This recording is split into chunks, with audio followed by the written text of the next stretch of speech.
উচ্চ বিদ্যালয় কর্তৃক আয়োজিত অনলাইন ক্লাসে নবম শ্রেণীর শিক্ষার্থীদের স্বাগতম এবং অভিনন্দন। আজকের বিষয় আমাদের বিষয় ভূগোল ও পরিবেশ। এই ভূগোল ও পরিবেশ বিষয়ে আমি মোহাম্মদ গোলাম মোস্তফা, প্রধান শিক্ষক, এরিডে উচ্চ বিদ্যালয়, তোমাদেরকে দ্বিতীয় অধ্যায়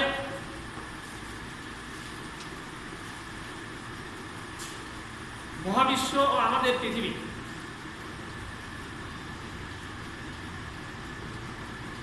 নিয়ে আলোচনা করা হবে। এই অধ্যায়ে আমি একটি সৃজনশীল প্রশ্ন তৈরি করেছি, চিত্র দিয়েছি এবং খ খ গ ঘ এই সৃজনশীল প্রশ্ন তৈরি করেছি। এই অধ্যায়ের এই আলোকে ক নম্বর প্রশ্ন হলো গ্যালাক্সি কি। খ নম্বর প্রশ্ন হলো সৌরজগতের গ্রহগুলোর ধারাবাহিক নাম ও সূর্য থেকে দূরত্ব লেখো।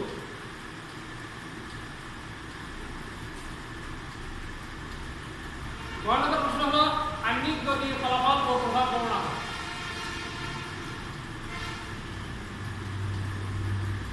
ঘ নম্বর প্রশ্ন হলো চিত্রের আলোকে, এই চিত্রের আলোকে ঋতু পরিবর্তন প্রক্রিয়া বর্ণনা।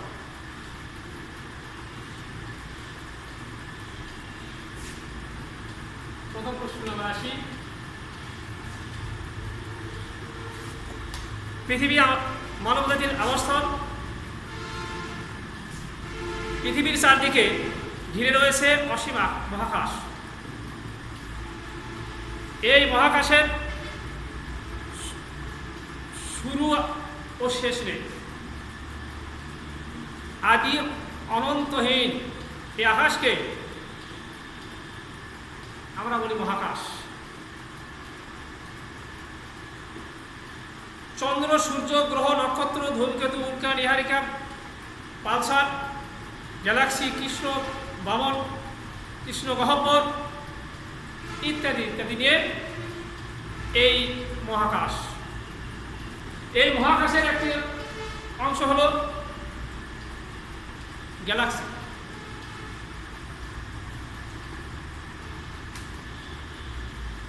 মহাকাশে গ্রহ, নক্ষত্র, ধূলিকণা, ধূমকেতু, বাষ্পপুঞ্জের এক বিশাল সমাবেশ হল নক্ষত্র জগৎ বা আমরা বলি গ্যালাক্সি। এই গ্যালাক্সির মধ্যে আমরা জানতে পারলাম গ্রহ, নক্ষত্র, ধূলিকণা, ধূমকেতু এইগুলোর বিশাল সমাবেশ। পরের প্রশ্ন আসি, সৌরজগতের গ্রহগুলো ধারাবাহিক নাম ও সূর্য থেকে দূরত্ব লেখো।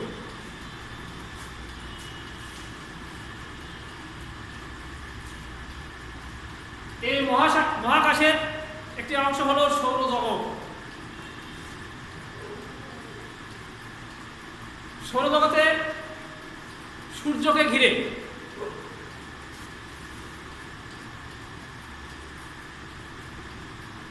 গ্রহ, উপগ্রহ, গ্রহাণুপুঞ্জ, অসংখ্য ধূমকেতু, অগণিত উল্কা ইত্যাদি নিয়ে সৌরজগৎ গঠিত। এই সৌরজগৎকে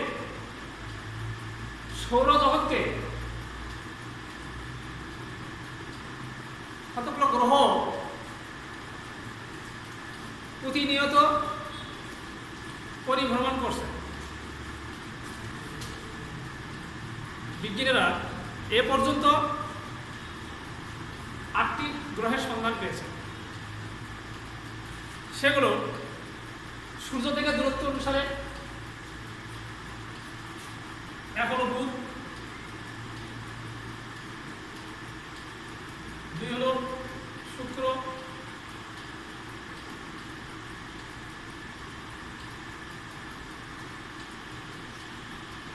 পৃথিবী,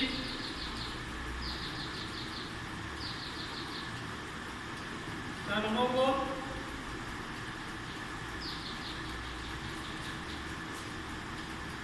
পাঁচ হলো বৃহস্পতি,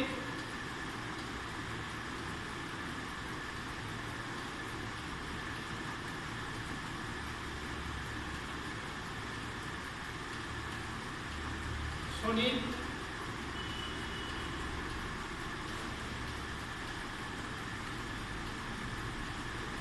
ইউরেনাস,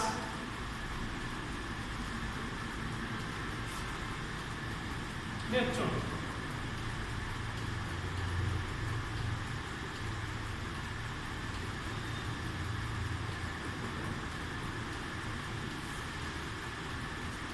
তাহলে আমরা জানলাম সূর্যের গ্রহগুলো সূর্যের কাছ থেকে দূরত্ব অনুসারে আমরা সাজালাম। প্রথমে এক হলো বুধ, দুই হলো শুক্র, তিন হলো পৃথিবী, চার হলো মঙ্গল, পাঁচ হলো বৃহস্পতি, ছয় হলো শনি, সাত হলো ইউরেনাস, আট হলো নেপচুন।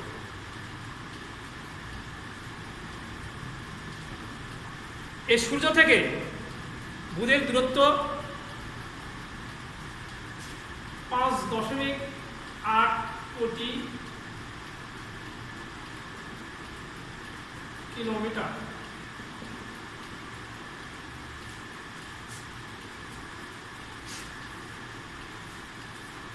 বুধের দূরত্ব সূর্য থেকে 5.8 কোটি কিলোমিটার।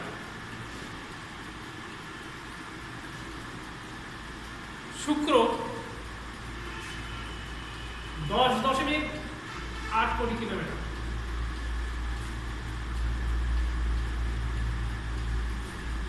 সূর্য থেকে পৃথিবী প্রায় 15 কোটি কিলোমিটার।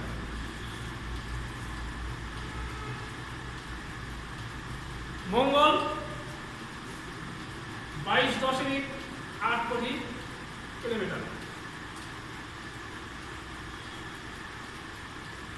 বৃহস্পতি 77.8 কোটি কিলোমিটার। শনি 143 কোটি কিলোমিটার। ইউরেনাস 187 কিলোমিটার, 187 কোটি কিলোমিটার। নেপচুন 450 কোটি কিলোমিটার।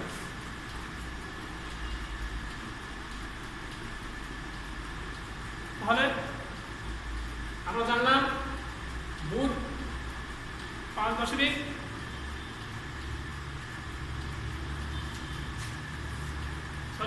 এটা 287 কিলোমিটার। জানলাম বুধ হচ্ছে 5.8 কোটি কিলোমিটার সূর্য থেকে। শুক্র দূরত্ব 10.8 কোটি কিলোমিটার, পৃথিবীর প্রায় 15 কোটি কিলোমিটার, মঙ্গল গ্রহ 22.8 কোটি কিলোমিটার, বৃহস্পতি 77.2 কোটি কিলোমিটার, 77.8 কোটি কিলোমিটার, শনি 143 কোটি কিলোমিটার, ইউরেনাস 287 কোটি কিলোমিটার এবং নেপচুন 450 কোটি কিলোমিটার। আমরা দ্বিতীয় প্রশ্নের উত্তর জানলাম দূরত্ব অনুসারে এবং সে অনুসারে সাজালাম। এখন আমরা গ নম্বরের প্রশ্ন। গ নম্বরে হচ্ছে আহ্নিক গতির ফলাফল ও প্রভাব বর্ণনা করো।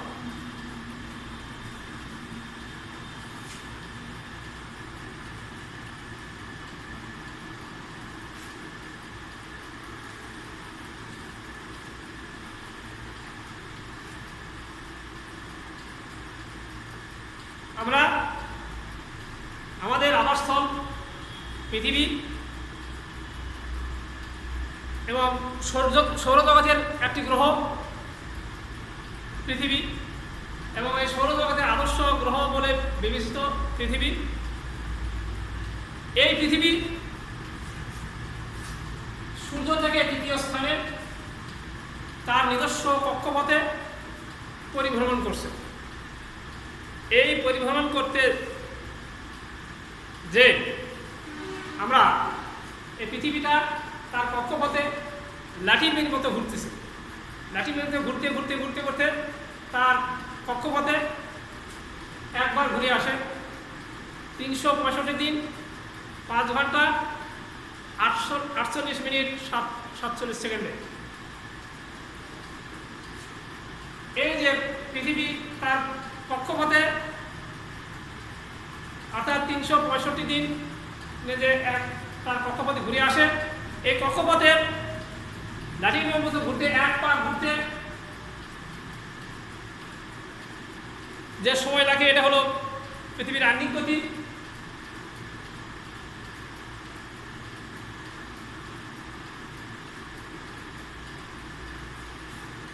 এই আহ্নিক গতির কিছু প্রভাব বা ফলাফল রয়েছে। পৃথিবী গোলাকার, তবে উত্তর দক্ষিণে কিছুটা চাপা, পূর্ব পশ্চিমে স্ফীত, অনেকটা অভিগোলকের ন্যায়। এই অভিগোলকের ন্যায় তার কারণে এই পৃথিবীটা এক পা ঘুরতে, অর্থাৎ 24 ঘন্টায় এক পা ঘুরতে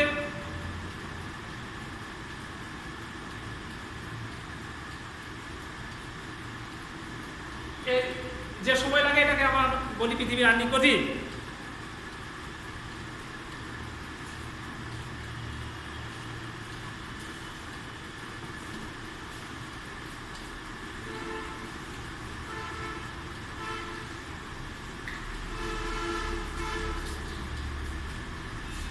এই আহ্নিক গতির ফলাফল এখনো দিন রাত্রি সংগঠন হওয়া। এই পৃথিবী লাঠিমের মতো ঘুরতেছে, যে পাশটা সূর্যের দিকে থাকে, যে পাশটা সূর্যের দিকে থাকে সেই পাশেটা দিন, আর যে পাশেটা সূর্যের বিপরীতে থাকে সেটা হলো রাত। তাহলে এই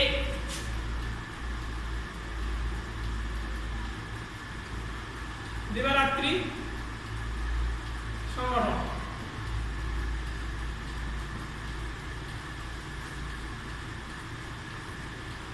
এই আহ্নিক গতির ফলে জোয়ার ভাটা,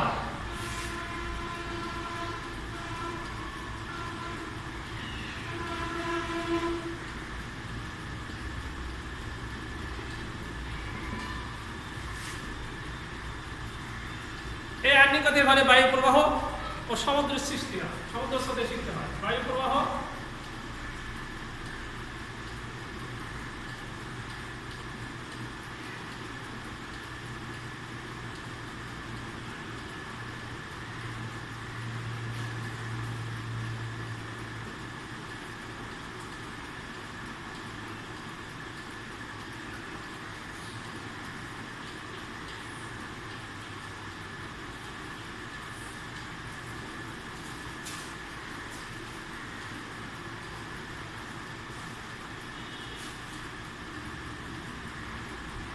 তাপমাত্রার তারতম্য হয়।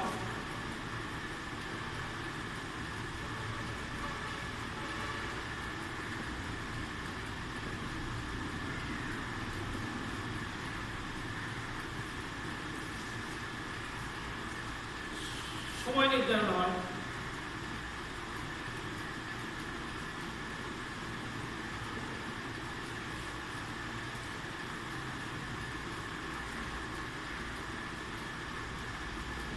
উদ্ভিদ ও প্রাণী সৃষ্টি হয়।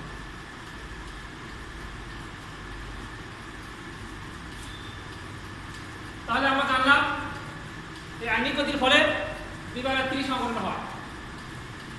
এই পৃথিবীটা 24 ঘন্টায় এক পাক থাকে তার কক্ষপথে।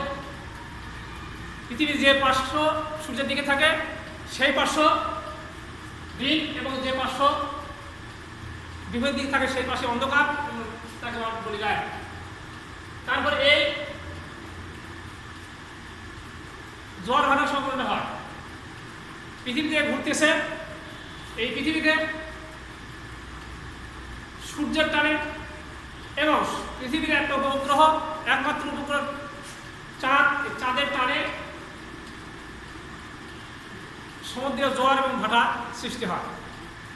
প্রতিদিন জোয়ার এবং ভাটা একই সময় সৃষ্টি হয় না, একদিন পরে। আজকে যদি জোয়ার ভাটা যে সময় সংঘটিত হলো, জোয়ার যে সময় সংঘটিত হলো, পরে যে দেখা যাচ্ছে যে তার থেকে 52 মিনিট পরে এই জোয়ার সংঘটিত হচ্ছে। তাহলে বোঝা গেল এই পৃথিবীর আবর্তনের ফলে এই জোয়ার ভাটার সৃষ্টি হচ্ছে এবং তার প্রভাব এই জোয়ারের সময় আমরা ব্যবসা বাণিজ্যের ক্ষেত্রে নদী এবং নদীর উপকূল এলাকায় নৌকা এবং জাহাজ এগুলা নম্বরে আসতে সুবিধা হয় এবং ভাটার সময় সেগুলো আবার সমুদ্রের দিকে অন্য জায়গায় যাওয়ার জন্য সুবিধা হয়। তারপর বায়ু প্রবাহ ও সমুদ্র স্রোতের সৃষ্টি। বায়ু প্রবাহ, যেহেতু পৃথিবী সূর্যের চারিদিকে ঘুরছে, আবার এই আঙ্গিক গতির কারণে পশ্চিম থেকে পূর্ব দিকে ঘুরছে, আর পৃথিবী যেহেতু সম্পূর্ণ গোলাকার নয়, কিছুটা চাপা এবং পূর্ব পশ্চিম স্থিত, এর কারণে এখানে বায়ু প্রবাহের সৃষ্টি হয় এবং এই পানির এই মহাকর্ষ শক্তির বলে, মাধ্যাকর্ষণ শক্তির কারণে চাঁদের সাথে এবং সূর্যের সাথে যে আকর্ষণ বল, এর কারণে এই সমুদ্রের সৃষ্টি। পানিগুলো কত কোনো সময় স্ফীত হয়, তখন এসে আবার নেমে যায়, এর এসে সমুদ্র স্রোতের সৃষ্টি হয়। তাপমাত্রা আর তারতম্য, দিনের বেলা তাপমাত্রা যখন দিন হয় তখন তাপমাত্রা বেশি হয়, আর যখন রাত হয় তখন তাপমাত্রা কম হয়। সময় নির্ধারণ, এই পৃথিবীকে এই নিজ অক্ষে 24 ঘন্টা এক পাক ঘুরতে যে সময়, সেটাকে 24 দ্বারা ভাগ করে দিনের বিভিন্ন সময় নির্ধারণ করা হয়। আর এই আঙ্গিক গতির ফলে উদ্ভিদ এবং প্রাণীর সৃষ্টি হয়। যদি অন্ধকারের মধ্যে থাকে, পৃথিবীর এক পার্শ্ব অন্ধকারের মধ্যে থাকে, তাহলে সেখানে উদ্ভিদ এবং প্রাণীর জন্মাবে না, সৃষ্টি হবে না। আবার যে পাশে লাগাতার যদি দিনের ইয়ে থাকে, সেখানে উদ্ভিদ এবং প্রাণী প্রাণ রক্ষা করতে পারবে না। বিধায় আমরা বলে থাকি যে উদ্ভিদ এবং প্রাণীর সৃষ্টি হয়। এরপরে আমরা আসি ঘ নম্বর প্রশ্ন। ঘ নম্বর প্রশ্ন আছে চিত্রে, এই আমাদের চিত্রটা দেওয়া আছে। এখানে মাঝখানে একটা সূর্য,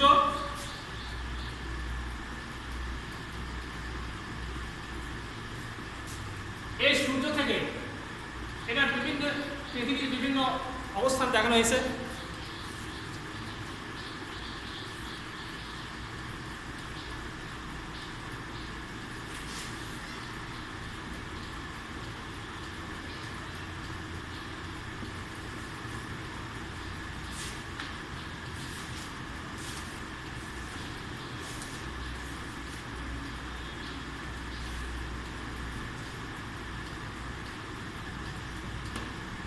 এই সূর্যের পৃথিবী, এই সূর্যের চারিদিকে ঘোরে নিজস্ব কক্ষপথে। এই কক্ষপথে ঘোরার সময় এই যে কক্ষপথ, এটা উপবৃত্তি আকার। এই কারণে এই সূর্যের তাপমাত্রা এবং দূরত্বের কারণে এই ঋতুর পরিবর্তন ঘটে। আমাদের পৃথিবীতে 4টে ঋতু বিদ্যমান: গ্রীষ্ম, বর্ষা, শীত ও বসন্ত।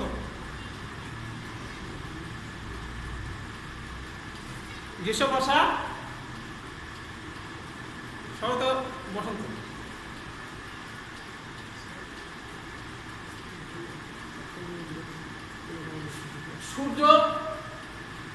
সূর্য তার নিজস্ব কক্ষপথে ঘুরছে এবং পৃথিবী তার চারদিকে ঘুরছে। এই অবস্থানকালে এই সূর্য থেকে দুটো মেরু অবস্থান করে, একটা হচ্ছে উত্তর মেরু, এটা হচ্ছে দক্ষিণ মেরু। অর্থাৎ আমরা বলি এটা উত্তর গোলার্ধ, এটা দক্ষিণ সৌরজগতের উত্তর গোলার্ধ, দক্ষিণ গোলার্ধ। উত্তর গোলার্ধে যখন গ্রীষ্মকাল, দক্ষিণ গোলার্ধে তখন শীতকাল। 21শে মার্চের পর থেকে পৃথিবী তার নিজ কক্ষপথে এগিয়ে চলার সঙ্গে সঙ্গে উত্তর মেরু ক্রমশ সূর্যের দিকে হেরে থাকে। এর সঙ্গে সঙ্গে যত দিন যায় ততদিন উত্তর গোলার্ধের আকস্মিক আলোকিত অংশ বাড়তে থাকে। এইভাবে 21শে জুনের গিয়ে সূর্য কর্কটক্রান্তির রেখার উপর লম্বভাবে আলো দেয়, কিরণ যেতে থাকে। ফলে 21শে জুন উত্তর গোলার্ধের দিন বড় এবং রাত ছোট। উত্তর গোলার্ধে 21শে জুনের দিন বড় এবং রাত ছোট। সেই সময় দক্ষিণ গোলার্ধে দিন ছোট, রাত বড় হয়। উত্তর গোলার্ধে শরৎকাল, দক্ষিণ গোলার্ধে বসন্তকাল। উত্তর গোলার্ধে শরৎকাল, দক্ষিণ গোলার্ধে বসন্তকাল। 21শে জুন থেকে দক্ষিণ মেরু সূর্যের দিকে হেলতে থাকে। উত্তর গোলার্ধের অনেকগুলো অংশগুলো কম কিরণ পেতে থাকে এবং দক্ষিণ গোলার্ধের অংশগুলো বেশি কিরণ পেতে থাকে। এভাবে 23শে সেপ্টেম্বর সূর্য নিরক্ষের রেখার উপর লম্বভাবে আলো দেয়, কিরণ দেয়। ফলে এখানে 23শে সেপ্টেম্বর দিন রাত্রি সমান হয়। 23শে সেপ্টেম্বর দিন রাত্রি সমান হয়। 23শে সেপ্টেম্বরের পরে সূর্য দক্ষিণ গোলার্ধের ক্রমশ সূর্যের দিকে হেলতে থাকে। এই সময় দক্ষিণ গোলার্ধের সূর্যের কাছে আসতে থাকে, উত্তর গোলার্ধের দূরে সরতে থাকে। ফলে দক্ষিণ গোলার্ধের সূর্য লম্বভাবে ও উত্তর গোলার্ধের কোণ করে কিরণ দেয়। এই উত্তর গোলার্ধ দিন ছোট এবং দক্ষিণ গোলার্ধে দিন বড় হয়। অর্থাৎ দক্ষিণ গোলার্ধে যখন দিন বড় হয়, উত্তর গোলার্ধে তখন দিন ছোট হয়। তারপরে 22শে ডিসেম্বরের পরে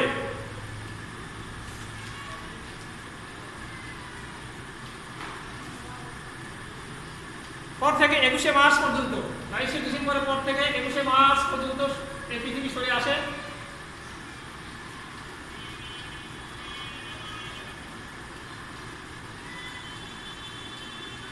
এমন স্থানে ফিরে আসে যখন সূর্য নিরক্ষরেখার রেখার উপর লম্বভাবে কিরণ দেয়।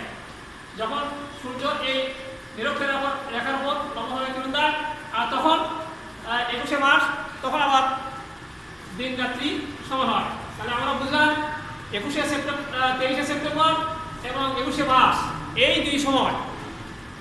দুই সময় পৃথিবীর দিন রাত্রি সমান হয়। তো আমরা এই যে প্রভাব, যখন দেখা যায় উত্তর গোলার্ধে বসন্তকাল, তখন দক্ষিণ গোলার্ধে শরৎকাল। যখন দক্ষিণ গোলার্ধে বসন্তকাল, উত্তর গোলার্ধে শরৎকাল। এই যে একটা বিপরীতমুখী অবস্থান, এবং এটাই হলো এই ঋতু পরিবর্তন প্রক্রিয়ার ভাব। তো শিক্ষার্থী বন্ধুরা, আজকে এই আমাদের যে প্রশ্নটা ছিল, এই প্রশ্নের আলোকে আলোচনা করলাম। তারপরে তোমরা পাঠ্য বই খুললে ওই আলোকে আরও অবগত হতে পারবে এবং আমাদের যে আলোচনা এটা তোমরা অবগত হতে পারবে এবং তোমাদের মন মস্তিষ্কে ধারণ করতে পারবে, তাহলে তোমরা পরীক্ষায় সহজ ইয়েতে পরীক্ষায় খাতায় লিখতে পারবে। ঠিক আছে, আমাদের আজকের এই আলোচনা এই পর্যন্ত। খোদা হাফেজ।